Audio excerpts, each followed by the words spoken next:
अभी हम state Bank of India के ऑफिशियल रिक्रूटमेंट साइट पर हैं और इस साइट पर हम स्टेट बैंक ऑफ इंडिया के द्वारा पीओ के 2000 पदों पर निकाली गई भर्ती का फॉर्म भरने के लिए आए हुए हैं। तो इस वीडियो में हम इस फॉर्म को स्टेप बाय स्टेप भर करके देखेंगे।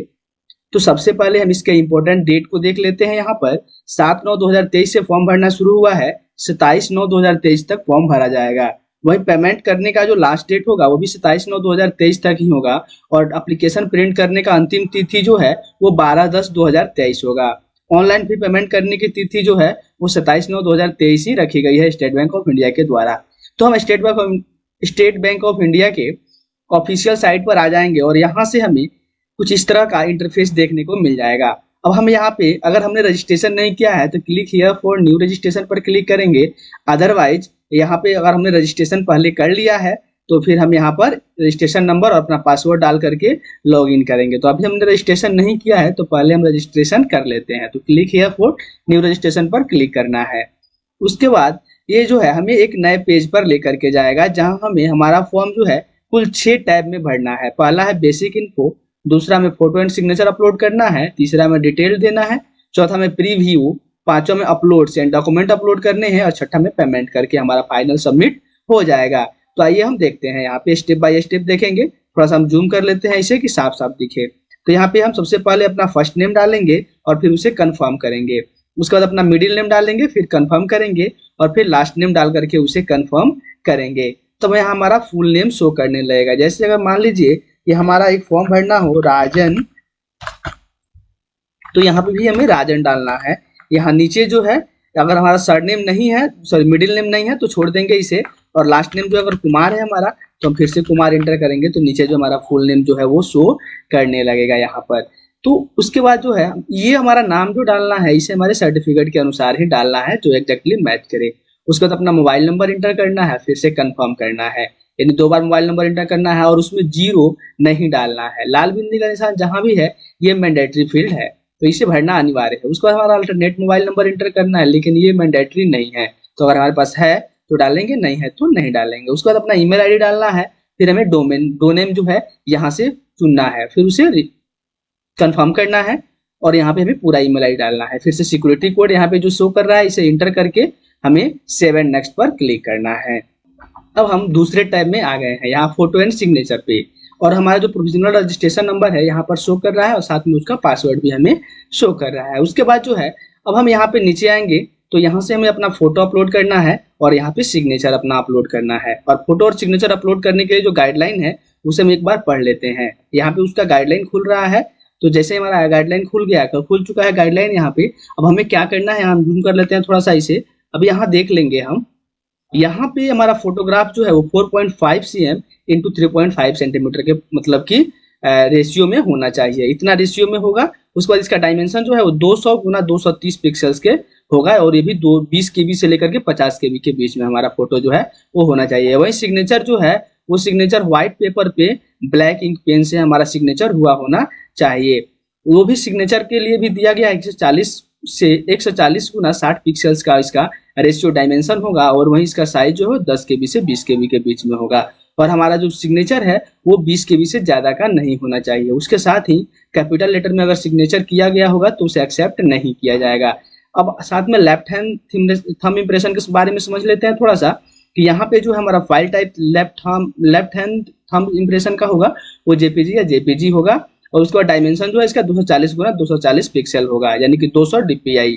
उसके बाद जो है 3 सेंटीमीटर 3 सेंटीमीटर इसका विड्थ और हाइट हम रख सकते हैं और फाइल साइज जो है वो 20 KB से 50 KB के बीच में होगा। उसके बाद हैंड रिटन डिक्लेरेशन जो है वो डिक्लेरेशन इंग्लिश में होगा और व्हाइट पेपर पे लिखा हुआ होना चाहिए। उसके बाद जो है इसका डायमेंशन जो है 800 गुना 400 पिक्सल होगा और उसके बाद जो है फाइल साइज जो है हमारा वो 50 KB से 100 KB के बीच में होना चाहिए और वो भी हैंड रिटन डिक्लेरेशन जो है कैपिटल लेटर में एक्सेप्ट नहीं किया जाएगा। फिर से हम ऑफिशियल साइट पर आ जाते हैं, यहाँ से अपना फोटो अपलोड करेंगे और फिर से यहाँ पे कंफर्म पे क्लिक करेंगे, फिर सिग्नेचर अपलोड करेंगे और कंफर्म पर क्लिक करेंगे और फिर उसके बाद नेक्स्ट पर क्लिक करेंगे।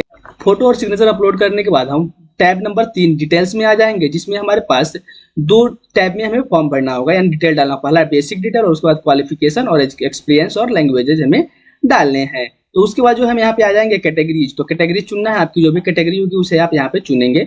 उसके बाद जो है आपका सब कास्ट चुनना है। जैसे अगर आप जनरल कैटेगरी के हैं तो फिर वहां पे आपको इसका सब कास्ट जो है यहाँ पर नहीं चुनना है, लेकिन अगर दूसरे कैटेगरी से है तो फिर उसका आपको सब कास्ट चुनना होगा या फिर यहाँ पे टाइप करना होगा। उसके बाद जो है यहाँ पे आपका जो है ईडब्ल्यूएस सर्टिफिकेट आपका इशू हुआ है, जो एनुअल इनकम जो है वो 2022-23 ईयर का होना चाहिए, फाइनेंशियल ईयर का, तो यहाँ पे चेक करेंगे। उसके बाद जो है अगर आप बेंचमार्क डिसेबिलिटी से मतलब है, यानी कि आप पीडब्ल्यूडी हैं, तो फिर यहाँ पे यस करेंगे, अदरवाइज नो करेंगे। यानी कि अगर आप फिजिकली हैंडीकैप्ड है तो यस करना है, और यस करने के बाद हमें अपना डिसेबिलिटी टाइप भी चुनना होगा। उसके बाद जो है हम आगे बढ़ेंगे तो यहाँ पर जो है ये जो है ये भी हमारा मतलब एक तरह से ये कह सकते हैं ये फिजिकली हैंडीकैप्ड के लिए ही है। उसके बाद आगे बढ़ते जाएंगे, यहाँ पे जो अपनी जरूरत के हिसाब से अपना फॉर्म जो डेटा में डालना होगा उसे डाल लेंगे। यानी लाल बिंदी नहीं है, यहाँ से लाल बिंदी शुरू होता है। रिलीजन यानी जिस रिलीजन से आप बिलोंग करते हैं यहाँ से आपको चुन लेना है। उसके बाद जो है आपको आपका क्या आप माइनॉरिटी कम्युनिटी से बिलोंग करते हैं तो यस करेंगे। उसके बाद जो है अगर एक्स सर्विसमैन है तो फिर उसे यस करना है, और उसके बाद वो service of period of service आपको डालना है, यानी कि जितना आपने सर्विस किया है तो इसे नो करेंगे। उसके बाद जो है यहाँ कर है please mention the number of occasion to which you have applied examination for recruitment of पोस्टनरी ऑफिसर, यानी कि आपको जो है यहाँ पे आपको अपना ओकेजन रीजन डालना है, यहाँ पे ओकेजन डालना है क्यों आपने यहाँ अप्लाई करी है। उसके बाद जो है अब कह रहा है do you have record of default in payment of loans credit, तो यहाँ पे नहीं है आपका, नो करेंगे। उसके बाद जो है एवरेज रिपोर्ट रिगार्डिंग कैरेक्टर ये जो है मोरल यस है। Do you have adverse report नीचे नो करना है। उसके बाद जो है कह रहा है are you an employee of State Bank of India, तो नहीं, इसका भी अप्लाई या आप नहीं है तो नो करेंगे, अगर है तो यस करेंगे। वहीं जो आपके जो भी आप में मेंशन होता है उसे आप करेंगे, अदरवाइज नो करेंगे। आपका पैन डिटेल यहाँ पे डालना है, उसके बाद नेशनलिटी डालना है आपका, और उसके बाद नेशनलिटी डालने के बाद आपको अपना स्टेट चुनना है। उसके बाद स्टेट कोड डालना है आपको, तो यहाँ पे स्टेट हम जैसे चुनेंगे, अगर बिहार चुनते हैं तो हमारा स्टेट कोड ऑटोमेटिक आ जाएगा। उसके बाद एग्जाम सेंटर अपना चुन लेना है, कहाँ जहाँ भी आप एग्जाम देना चाहते हैं चुन लेंगे। उसके बाद जो है examination centre for main examination, ये तो प्रीलिमिनरी एग्जामिनेशन के लिए हो गया, फिर मेन के लिए भी अपना जहाँ चुनना चाहे आप चुन लेंगे। उसके बाद जो है आप यहाँ से अपना ये कर लेंगे, मतलब चुन लेंगे इसे। उसके बाद कह रहा है कि I intend to bring the following ID, मतलब कि आप कौन सा आईडी लेकर के जाना चाहेंगे, तो यहाँ से अपना चुन लेंगे। अगर आधार कार्ड लेना चाहते हैं आधार कार्ड, और यहाँ आईडी प्रूफ नंबर अपना आधार नंबर जो है वो इंटर करेंगे। उसके बाद आपका पर्सनल डिटेल लेगा, तो यहाँ पे डेट ऑफ बर्थ हमें डालना है, वो भी आपका डेट ऑफ बर्थ जो है कंप्लीट होना चाहिए 1/4/2023 तक। जेंडर डालना है अपना। उसके बाद जो है आपका कोई ट्विन ब्रदर सिस्टर है, अगर है तो यस, अदरवाइज नो करेंगे। अगर है तो यस करेंगे, तो फिर हमें यहाँ उसका जेंडर भी चुनना होगा और उसका नाम भी डालना होगा। फिर आपका मैरिटल स्टेटस डालना है, अनमैरिड है, मैरिड है तो अनमैरिड है तो अनमैरिड करेंगे, मैरिड है तो मैरिड करेंगे। उसके बाद आपके फादर्स का नाम डालना है, मदर्स नेम डालने हैं, और उसके बाद जो है father's first name, middle name और यहाँ पे लास्ट नेम डालना है। फिर सेम वे में mother's name, mother's middle name और मदर्स लास्ट नेम यहाँ डालना है।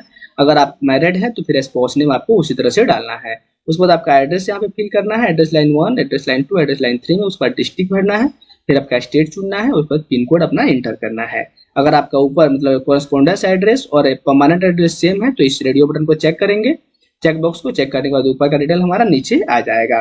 फिर एक जीएसटी डिटेल आप कहाँ चाहते हैं, तो जहाँ भी चाहते हैं दोनों तो सेम ही है। उसके बाद जो है हमने ऊपर जनरल चुना था तो हमारा फी जो है 750 रुपए का लग रहा है। वैलिडिटी और डिटेल करेंगे, सेव एंड नेक्स्ट पर क्लिक करेंगे। बेसिक डिटेल इंटर करने के बाद हम क्वालिफिकेशन, एक्सपीरियंस और लैंग्वेजेस पर क्लिक करेंगे, यहाँ पे ऑटोमेटिक आ जाएंगे हम। उसके बाद हमारा जो भी डिग्री होगा उसे हम चुनेंगे, तो ग्रेजुएशन इक्विवेलेंट चुनना है कि आपने किससे करी है। अगर आपने आर्ट पढ़ा है, साइंस पढ़ा है, जो पढ़ा है आप उसे चुनेंगे। फिर आपका नेम ऑफ इंस्टीट्यूशन, कॉलेज का नाम डालेंगे। उसके बाद प्लेस ऑफ इंस्टीट्यूशन, कॉलेज का प्लेस डालेंगे। उसके बाद आपका पासिंग, डेट ऑफ पासिंग डालेंगे और यहाँ पे मार्क्स डालेंगे। उसके बाद जो है वहाँ पे हम आगे बढ़ जाएंगे। यहाँ कह रहा है whether talking pre exam training, तो अगर है यस तो यस करेंगे, अदरवाइज नो करेंगे। उसके बाद जो है आप कौन कौन से लैंग्वेज जानते हैं, जो जानते हैं उसे रीड, राइट और स्पीक कर सकते हैं। अगर करते हैं तो फिर कम से कम एक लैंग्वेज जो है आपको आना ही चाहिए, यहाँ पे डालेंगे। फिर उसे रीड, जैसे हिंदी हम डाल देते हैं, हिंदी, तो इसे हम भी पढ़ सकते हैं, लिख सकते हैं और बोल भी सकते हैं। फिर वैलिडेट करेंगे और सेव एंड नेक्स्ट पर क्लिक करेंगे। प्रीव्यू देखने के बाद अब हम अपलोड्स पर आ जाएंगे और यहाँ से जो है हम अपना डॉक्यूमेंट अपलोड कर सकते हैं। तो यहाँ अपलोड्स में हमारा डॉक्यूमेंट लेफ्ट थंब इंप्रेशन डालना है, फिर हैंड रिटन डिक्लेरेशन और सिक्योरिटी कोड इंटर करना है। तो यहाँ पे इसे डालने के बाद सेव एंड नेक्स्ट करेंगे और फिर हम पेमेंट पॉइंट पर चले जाएंगे। अपना डॉक्यूमेंट यानी कि लेफ्ट थंब इंप्रेशन और डिक्लेरेशन, सेल्फ डिक्लेरेशन अपलोड करने के बाद हम पेमेंट पेज पर आ जाएंगे। तो यहाँ से हमें 750 रुपये का पेमेंट करना है, सिक्योरिटी कोड इंटर करेंगे और फिर सबमिट पर क्लिक करेंगे। अब हम पेमेंट पेज पर आ चुके हैं। यहाँ से हम अपना पेमेंट मोड जो है डेबिट कार्ड, क्रेडिट कार्ड, दूसरा डेबिट कार्ड चुन सकते हैं या फिर यूपीआई भी चुन सकते हैं, क्यूआर कोड भी यहाँ से हम चुन सकते हैं। तो क्यूआर से पेमेंट करना काफी आसान है, तो इसे क्यूआर पे सिलेक्ट करके हम मेक पेमेंट करेंगे, प्रोसीड विथ पेमेंट करेंगे तो यहाँ वैलिडेट होकर के हमारा क्यूआर यहाँ पे खुल जाएगा। इसे स्कैन करके हम पेमेंट कर सकते हैं। तो आज की वीडियो में इतना ही, फिर मिलेंगे अगले वीडियो में।